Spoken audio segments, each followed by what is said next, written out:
আমি তো বল্লা নেওয়ার জন্য আসি না, আমি আসছি রহমত হিসেবে। তারাও যদি হেদায়েত না পায়, এদের বংশধররা হেদায়েত পাবে।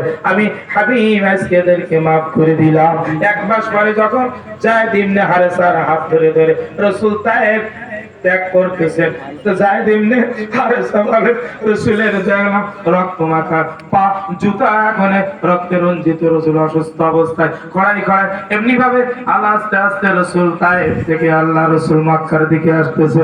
লা ইলাহা, জিকির করেন, লা ইলাহা ইল্লাল্লাহ। আজকের প্রোগ্রাম আল্লাহ কবুল করুক, বলে আমিন। আর জোরে বলুন, এলাকার আল্লাহ রাব্বুল আলামিন যত মুরতারেরা আছে আল্লাহ তাআলা জসিল আল্লাহ তাআলা তাদেরকে জান্নাতুল ফেরদাউস নসিব করুক।